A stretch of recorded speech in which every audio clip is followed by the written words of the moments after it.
Today, this brand sells a single handbag for more than most people earn in a month.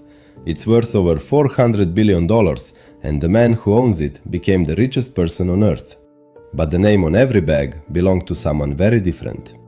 A 13-year-old boy who ran away from home with nothing.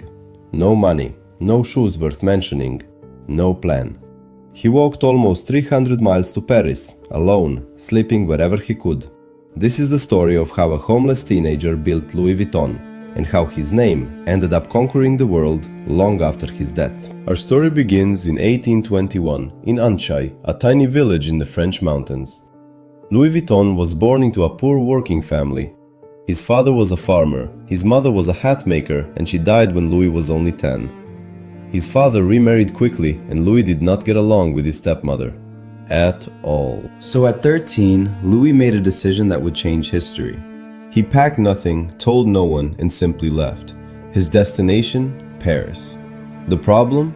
Paris was nearly 300 miles away, and he had no money for transport. So he walked. The journey took him 2 full years. He stopped in villages along the way, taking any odd job he could find. Farm work, carrying goods, helping craftsmen, earning just enough to eat, then moving on. He slept in barns, in stables, sometimes outside. A homeless teenager, walking across France, one village at a time. In 1837, at 16 years old, Louis Vuitton finally walked into Paris, and the city he found was chaos. Paris in 1837 was crowded, dirty, and brutal for the poor, but it was also full of opportunity, if you had a skill.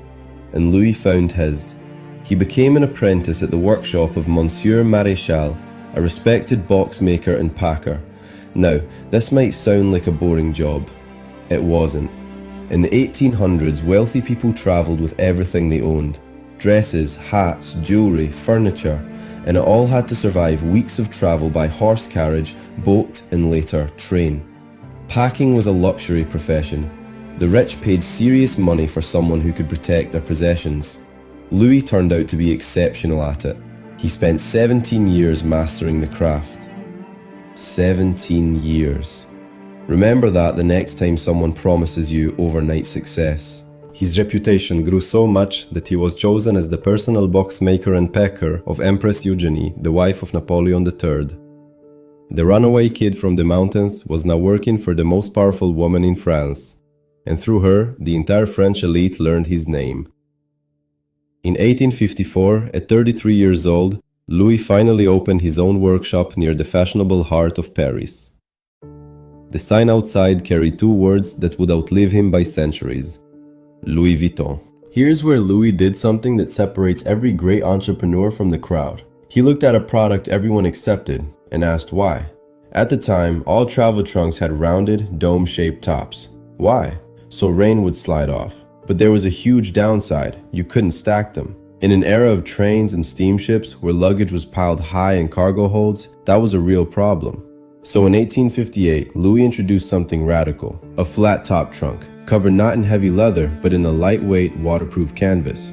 It was lighter, it was airtight, and most importantly, it was stackable. It sounds almost stupidly simple, but that's what the best ideas usually look like, after someone else has them. The flat trunk was an instant hit with wealthy travelers, and orders exploded. Louis expanded his workshop outside Paris, and his son George joined the business. Then, just as everything was going perfectly, it all burned down. In 1870, war broke out between France and Prussia. Paris was under siege. Louis's workshop was destroyed, his equipment stolen, his business in ruins. At 49 years old, he had to start over from almost nothing. And he did. He rebuilt the workshop, moved to a new location on a street that would become famous for luxury, and came back stronger than before. By the 1880s, Louis Vuitton trunks were the ultimate status symbol, and that created a new problem. One the brand still fights today: copycats. Competitors started imitating his canvas designs almost immediately. Louis responded with new patterns, first stripes, then in 1888 the now famous brown and beige checkerboard, the damier pattern, with a printed mark stating it was a registered trademark. One of the earliest examples of a brand actively fighting counterfeits. But the most iconic move came after Louis' death. He died in 1892 at the age of 70, and his son George took over. In 1896, George created a canvas pattern to honor his father, combining flowers, stars, and his father's initials, L and V. The Louis Vuitton monogram was born. Think about that. The most recognized luxury symbol on the planet, printed on millions of bags, is actually a son's tribute to his dad. A dad who once walked into Paris as a homeless teenager. George took the brand global. He traveled to America, showcased the trunks at world fairs, and opened stores far beyond France. The family business became an international empire. Fast forward to today.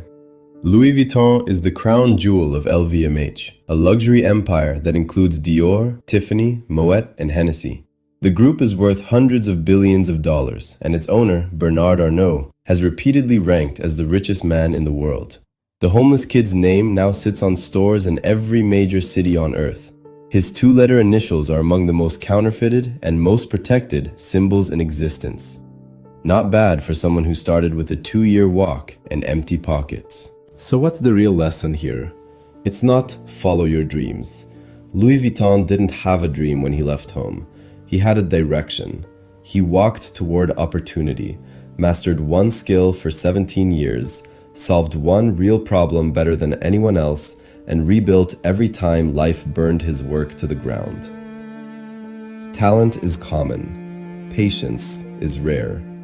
And the name on the world's most expensive bags belongs to a man who understood that better than anyone. If you enjoyed this story, subscribe, because every week we break down how the world's biggest fortunes were really built. And some of these stories are far darker than you'd expect.